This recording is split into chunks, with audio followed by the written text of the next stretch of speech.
Hey, everybody, welcome back to the EnergyMD Podcast, where we help you resolve your chronic fatigue, whether it's from chronic fatigue syndrome or long COVID, so that you can get back to living your best life.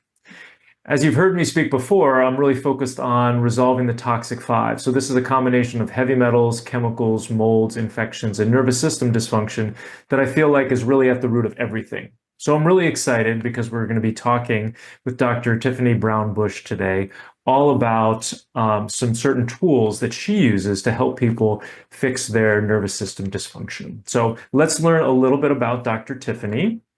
So Dr. Tiffany is a traditional naturopathic doctor, licensed neuropsychotherapist, and certified functional medicine clinician with 24 years of experience in wellness and healing. She specializes in ADHD, brain health, anxiety, dysregulated nervous systems, and reversing/preventing dementia. Dr. Tiffany developed the Doc Brown-Bush method, which uses the brain, body, and mind to promote healing.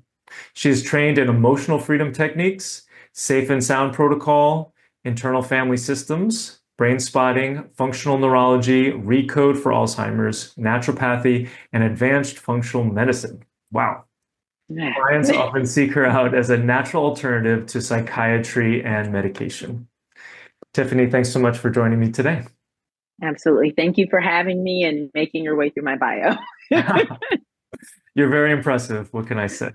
Thank you. So nervous system dysfunction, trauma is one of the things that we kind of touch on, and it sounds like it's a big part of the work that you do. Can you, I guess maybe we'll start a little bit with your story. Can you tell us a little bit about how you made your way to really specializing in the psychiatric issues? Yes, that's a great place to start. It started for me personally. I always was in love with self-help and psychology and all the things, and decided to pursue a career in mental health.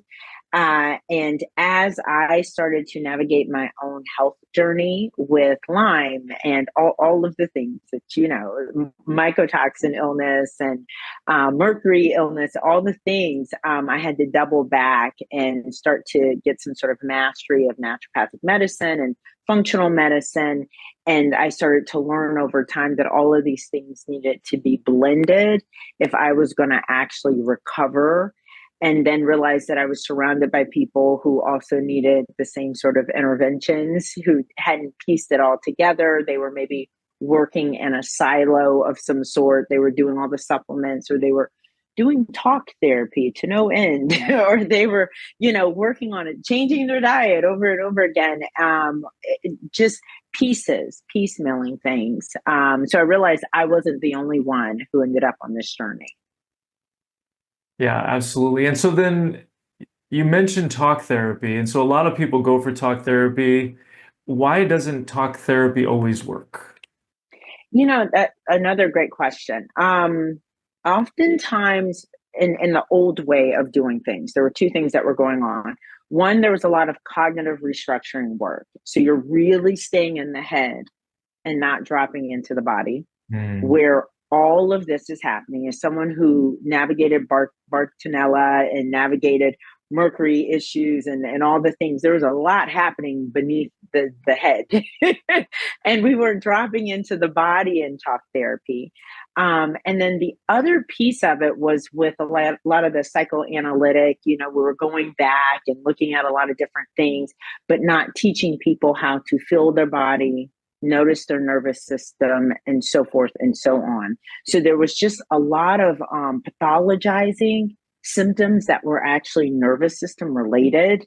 The system was having an appropriate reaction to feeling like attacked by something you couldn't see, and here we are giving people a diagnosis and giving them medication and not honoring their real experience. So people were sitting in their head, or they were being pathologized and actually kind of disembodied.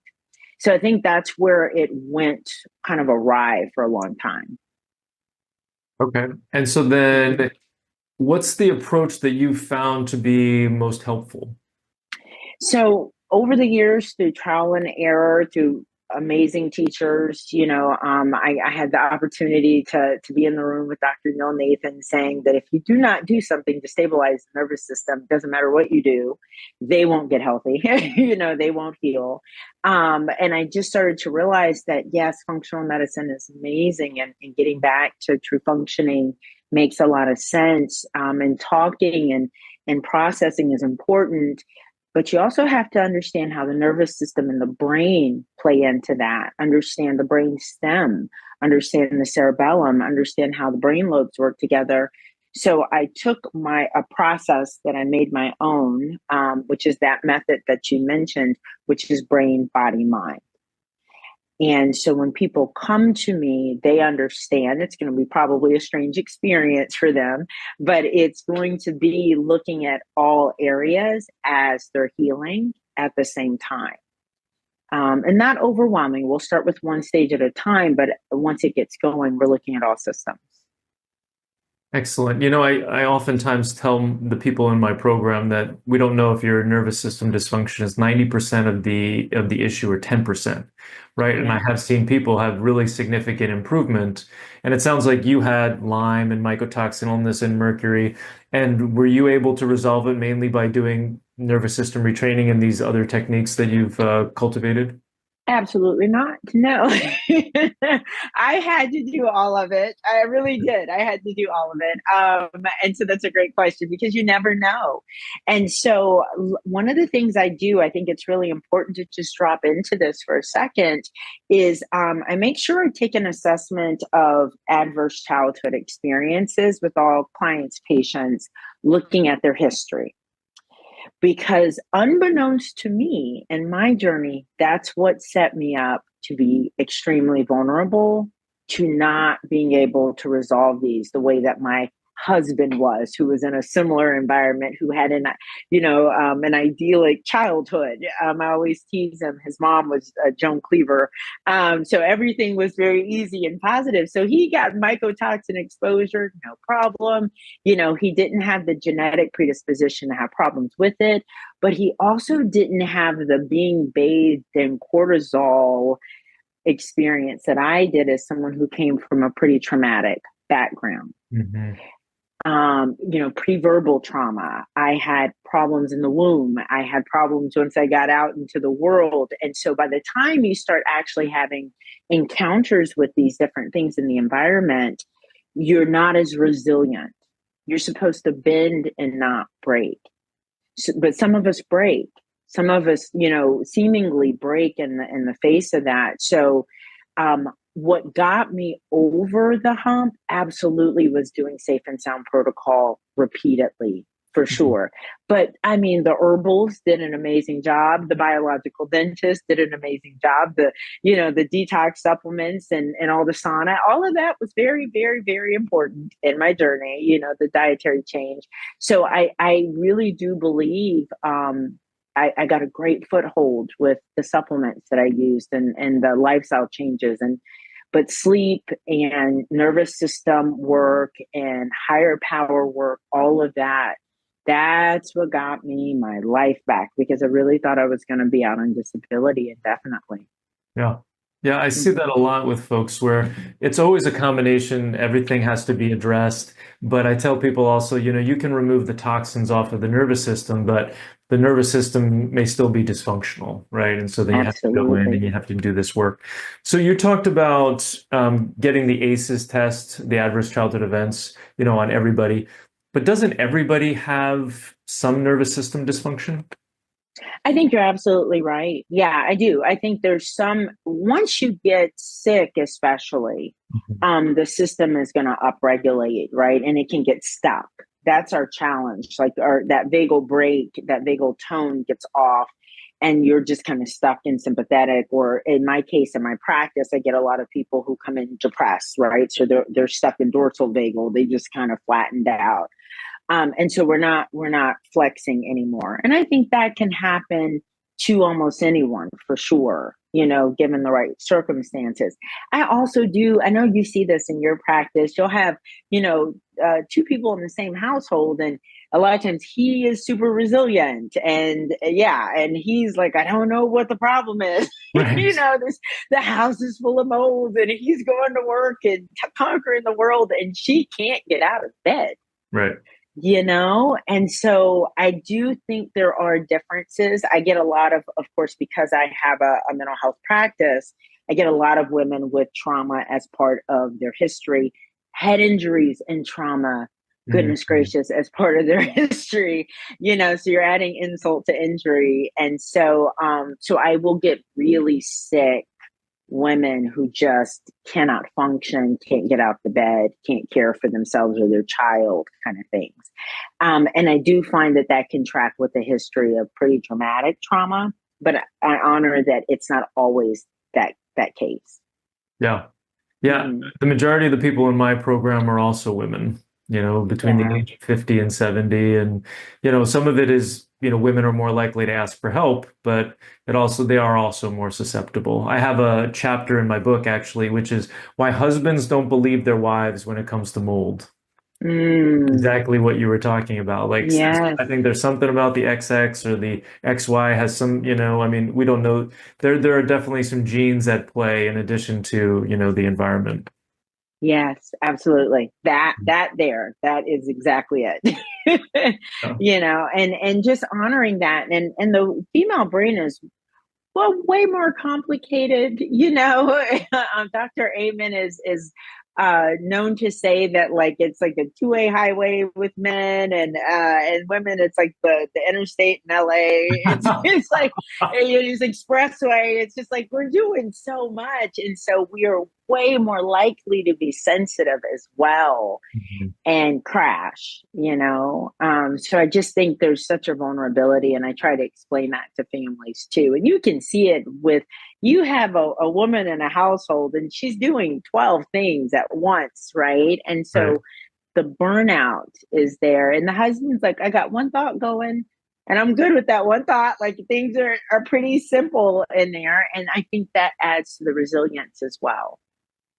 Yeah, I would definitely agree with that. My wife and I have had conversations about it where, we're just coming from different places, and I just got one thought, thinking about one thing, and she's managing a whole bunch of things, and I can't imagine what that feels like.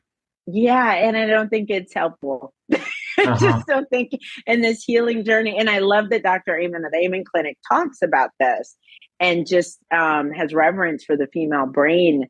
Just that complexity contributes to the depression and the anxiety and the vulnerability, and just honoring that that's the case, and simplifying as the female brain goes into perimenopause and menopause.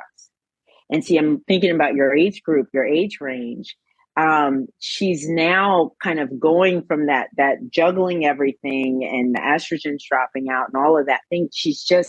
The resilience has been impacted, right? And her brain is trying to reconcile where she's been and where she's going. And it's just a very interesting time for women. Yeah. So in terms of terminology, do you like the term nervous system dysfunction, or do you have a preference for like what's happening with these people? Yeah, I tend to tell them that it's a dysregulation, but that also comes with the space that I'm operating in with psychology. It's a dysregulated emotional state. So I tend to explain neurological dysregulation as well as just nervous system dysregulation. Same idea, though. Okay, so we've kind of established that this is a main component of illness for so many people, and especially people in our community who are watching this and listening to this today. So then tell us a little bit about your method on how you work with this. Yeah. So, and like you heard me say in my own journey, I definitely think functional medicine matters. I think I don't want to underestimate the value of gut health and nutrition, and making sure you're doing the right, meal plan for you and eating the right ways for you, and circadian rhythm. All of those things matter, right? But what I will often find is that when people come to me, they may have a history of head injuries. They underestimate how dramatically that can impact things. So I want to just take a beat and just speak to that, because the brain hitting the head, hurting the brain is part of the nervous system. And that's a big piece of this. And so often people have had car accidents, they've fallen and hit their head and just not thinking anything of it. And that will start to manifest somewhere between 5 to 10 years later. And so just from a brain perspective of looking at, okay, just what's going on with the brain stem, which is at the base of the skull, and the cerebellum, which is at the back of the brain, the two sides of it. If you've got an injury to that area, the cerebellum, you're going to have issues with firing into the rest of the brain lobes. So one of the areas that I'm screening for always is just like, what is actually going on with your brain? Have you hit your head? Where did you hit it? Can I do basic in-office cerebellar testing with you? Are you misfiring? Because you're misfiring into all those brain lobes if the back of your brain is unhappy. The cerebellum is 80% responsible for the rest of the brain. 80% responsible. Yes. So many people come in and they think they have like ADHD all of a sudden or something like that. And it's really like there's an injury, a food sensitivity. You have gluten issues going on with the cerebellum, and it's misfiring into the rest of the brain, activating gear shifting in the brain, activating anxiety in the brain. So I always ask people to just kind of look back over their history. Did they have a concussion? Did they hit their head but think nothing of it? Did they have a car accident? Are they an ex-football player? Did they get their bell rung? Like how many times did that happen? And a lot of times that is playing into, now you've got some sort of environmental illness variable that we're dealing with. So there's that. And I also want to speak to, I do a lot of looking at the brain stem and trying to see if primitive reflexes have come back, because that's another thing that will fire into the brain and have the brain itself actually dysregulated. Primitive reflexes are in the brain stem, and due to illness, trauma, some sort of injury, they can reactivate. And a lot of times you've got people struggling because they've got this primitive reflex that needs to be reintegrated. So part of my method is literally teaching people how to balance their brain before we get to vagus nerve, and we're doing all these super sophisticated things like brain spotting or the safe and sound protocol. Just, can you do some exercises to make your brain calmer, right? And I tend to find post-COVID, post-head injury, post-divorce, there are a lot of reactivated primitive reflexes in the brainstem. Dr. Malillo talks about this a lot, and I've been trained in functional neurology pretty aggressively. And so it's one of the things I learned I had to look for with a lot of people, especially people being diagnosed with Alzheimer's. In that population, these primitive reflexes have reactivated. So it's part of how I get the brain to synchronize again and to fire properly, just calming that down. And what does it look like? Can you give us kind of an example of a technique potentially? Yes, absolutely. So the palmar grasp, if you think about your child, so everyone go back to when your baby was first, born, and you're putting your finger inside your child's hand, and they're always going to close their hand around their finger. And it's like, oh, that's so cute. It's a reflex. That's the palmar grasp reflex. That is not supposed to be activated. And one of the things we do to test for that, and sometimes, especially when I was working more in pediatrics, is that would be active a lot of times with my kids with neurodivergency. That was just part of what was going on, is their brain was misfiring because that hadn't integrated properly. But what we've learned is that with adults in illness, that's reactivated. Or the startle response, which I bet is a really big one in your population. And that's a Moreau. And when with a baby, what you'll notice is that they have this kind of startle reaction, right? Because they haven't integrated, they don't have the prefrontal cortex. They're trying to build their cerebellum. There's a lot going on. So they just have these reflexes. A lot of times when women come into my office with all these chronic illness, fatigue, and pain issues, they have these just hairpin startle responses, like I can't make any noise. And I test it. And some of these women just want to jump through the roof. They're so on edge. And so once I test for that, we actually reintegrate it. So there are exercises to reintegrate these primitive reflexes. Yes, I don't test anything I can't fix. So there's all these different things you can do to reintegrate. And I had a woman in last week, and I could tell that she was on edge, and I knew she was going to hate the Moreau test. And I tested her. It was very big reaction, and I had her start reintegrating and doing the exercise in office. And she said, it just feels so good just to do this. Right. And that's a hemisphere connection. You're connecting both hemispheres of the brain. You're going across the corpus callosum, the midline of the body. And she was calming herself. It immediately felt good to her. So I give people these things, because this is functional neurology. It's free. It's just the time commitment. It's 15 reps a couple times a day, and it can really make a massive difference. And here's the thing, as you're adding in all of the functional medicine work, you're balancing the brain, balancing the nervous system, just like our body is designed to, right? You're wiring in these things. So I do find that it drives the process faster. That's one big piece. So for me, when I look at nervous system dysregulation, I really want to start with just like, what's going on here? How is this functioning? Because there's so much executive function issue and so many memory problems. And it turns out there's a lot that needs to happen. If you put someone on one foot and try to get them to balance, and goodness, if you ask them to close their eyes and test their vestibular system, they're immediately falling over. Well, of course they've got problems. Of course they feel dysregulated. Their whole vestibular system is misfiring, right? So then we start to retrain that. And so that's first pathway for me into this next piece of like more sophisticated nervous system support. So is that the brain, body, mind?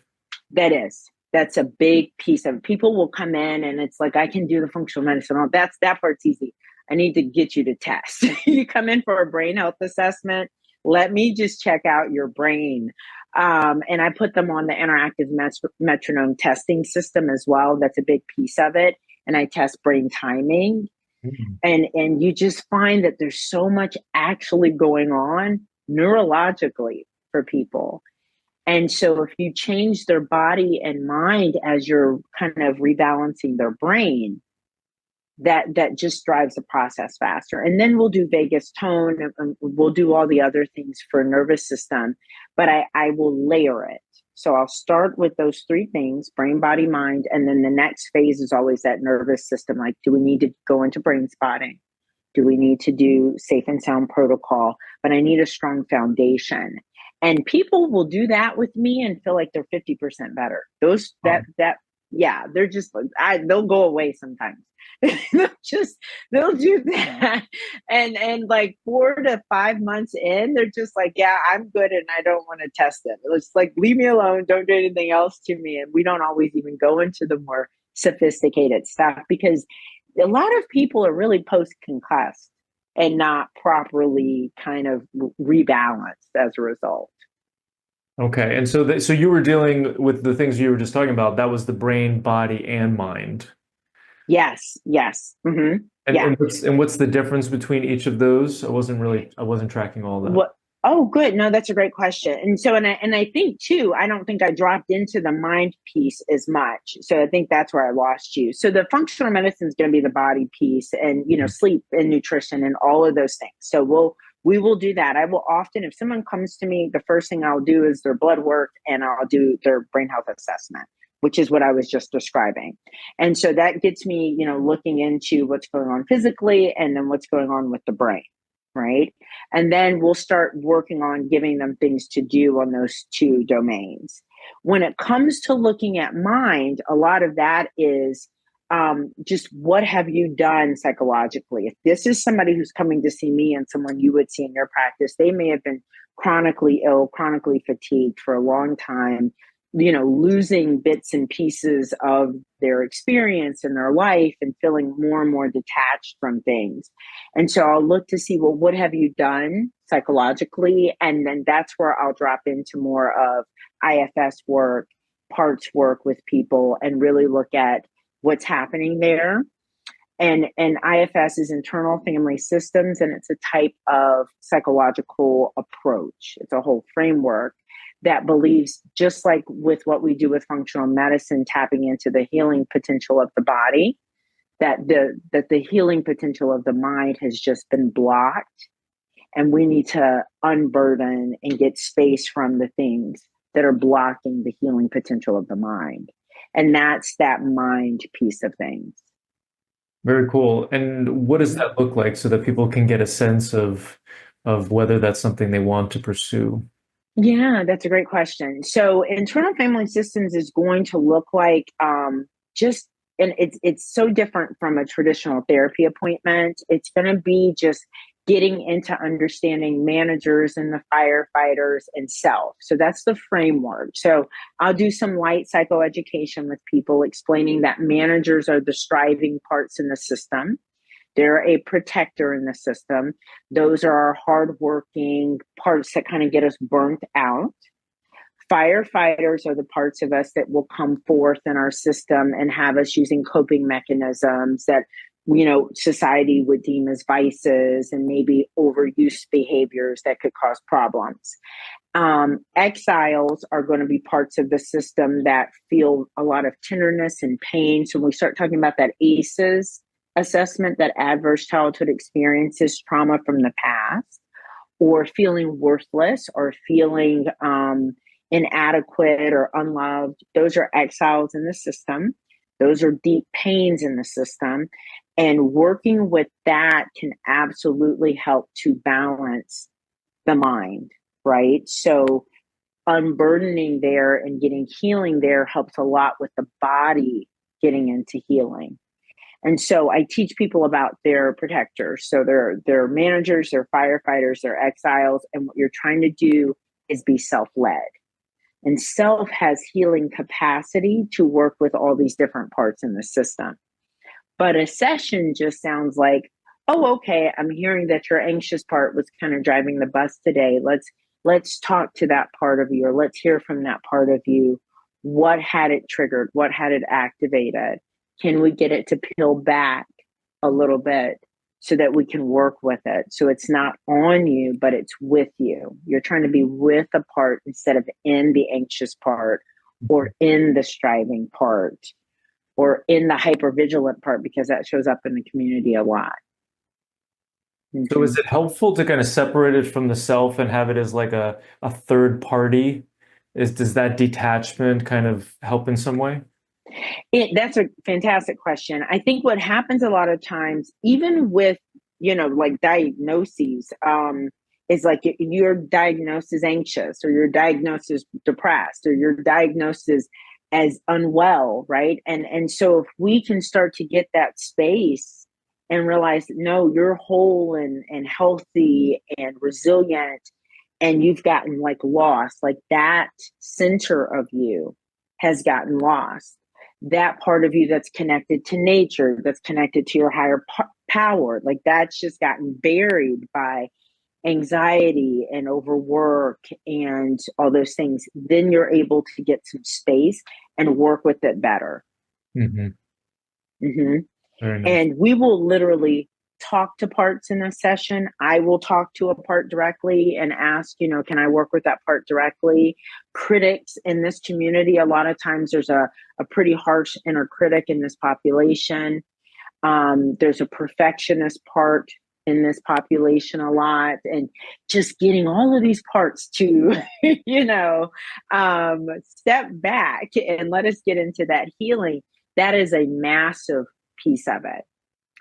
And I'm just going to add here, when I get people who have seen everyone, like all of the greats in the space, and they can't get well, and they've got the best care and the best supplements, and they've done therapy, and it's almost always that the parts work, and then working with the nervous system even more deeply, like the safe and sound protocol and changing safety cues.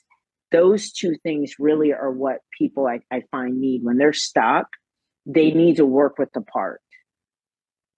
They need to work with a number of parts. I've seen beautiful shifts happen for people that just were stuck in fibro for forever and nothing was helping. And that's why they were stuck.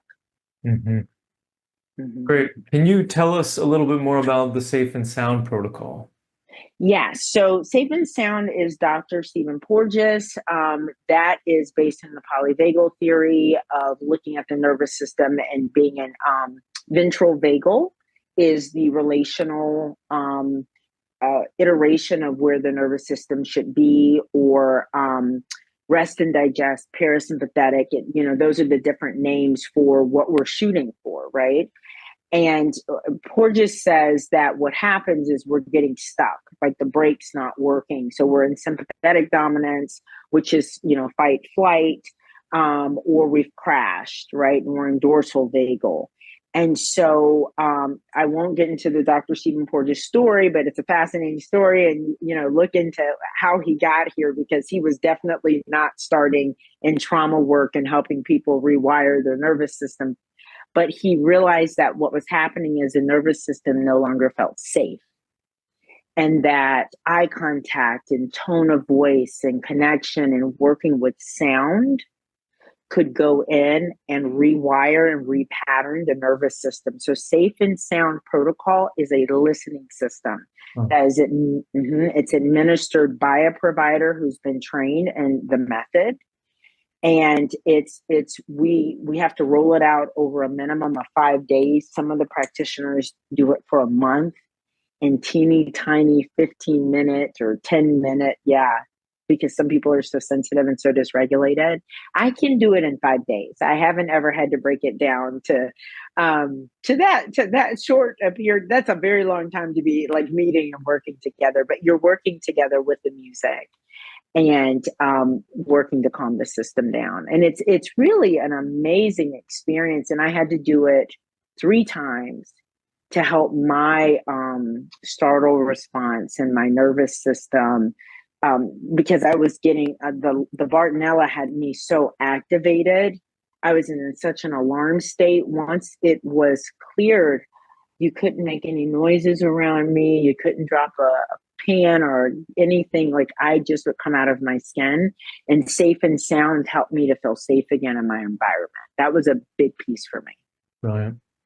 So you had that experience and then you decided to get certified or trained in it. Yeah, it's kind of hard to unknow these things. Right. It's like, well, this is what it takes, because you're pathologizing. Oh, I'm just anxious. I'm not that anxious. I'm a little anxious, but this is unreasonable. Like I was startling at everything. Right. And it was because of the infections. It was because of the toxicity. I had gotten stuck in sympathetic. And I was, angry and irritable and activated. When they did the SPECT scan on my brain, when I first got diagnosed, I was super flooded. I had the ring of fire, is the one that Dr. Amen talks about at the Amen clinics. My brain was so activated on the SPECT scan.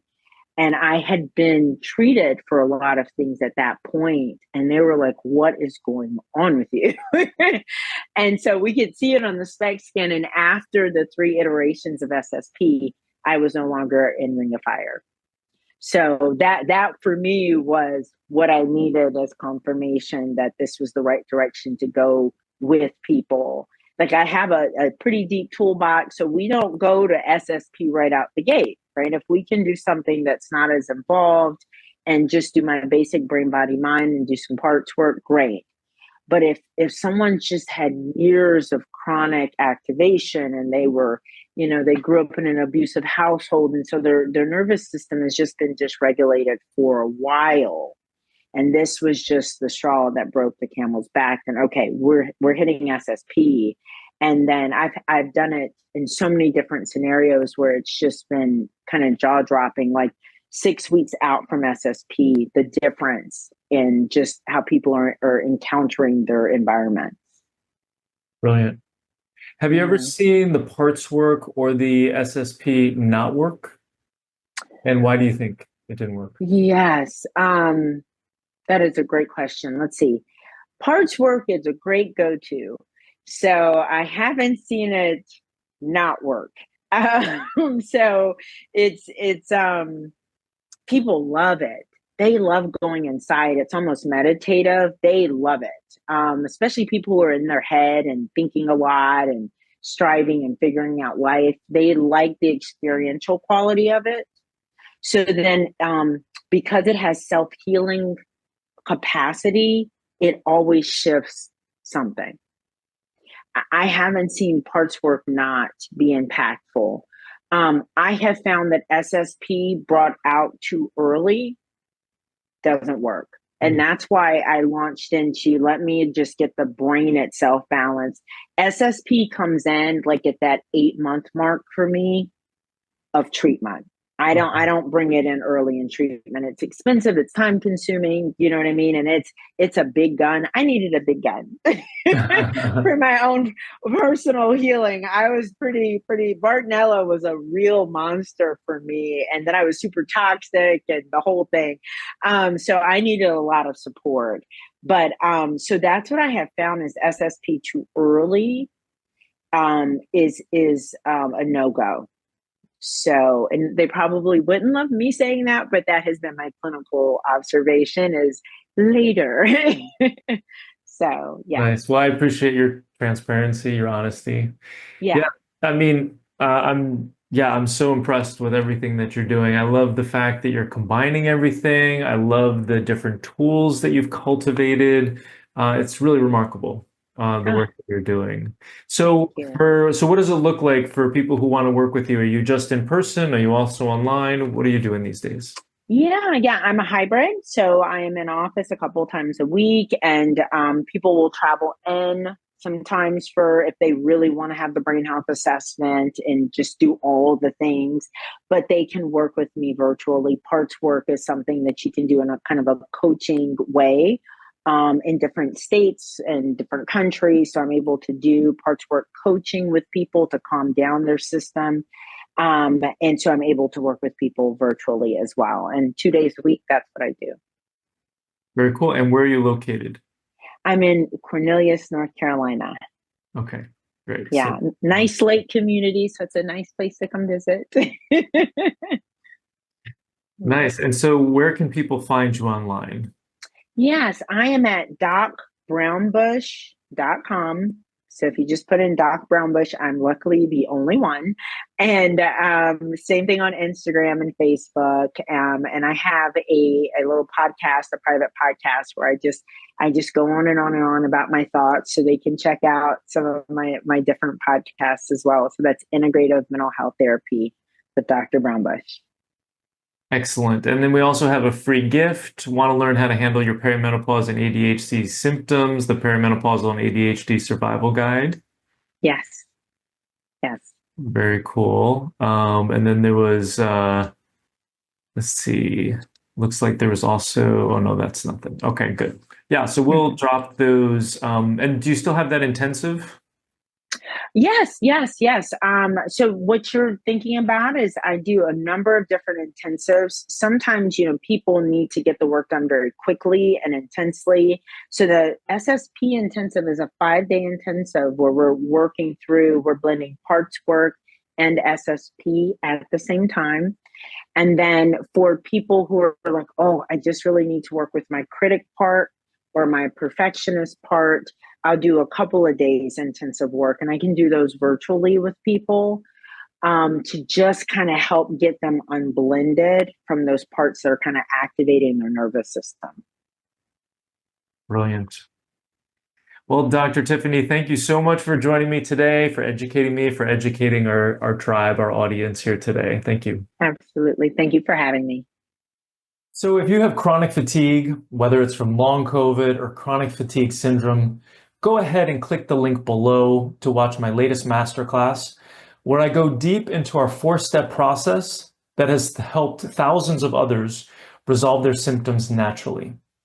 After you watch that video, If you're interested in seeing if we're a good fit to work together, you can then get on a free call with me. All right, thanks so much. I'll see you over there. I hope you learned something on today's podcast. If you did, please share it with your friends and family and leave us a 5-star review on iTunes. It's really helpful for getting this information out to more people who desperately need it. Sharing all the experts I know and love and the powerful tips I have is one of my absolute favorite things to do. Thanks for being part of my community. Just a reminder, this podcast is for educational purposes only and is not a substitute for professional care by a doctor or other qualified medical professional. It is provided with the understanding that it does not constitute medical or other professional advice or services. Thanks for listening and have an amazing day.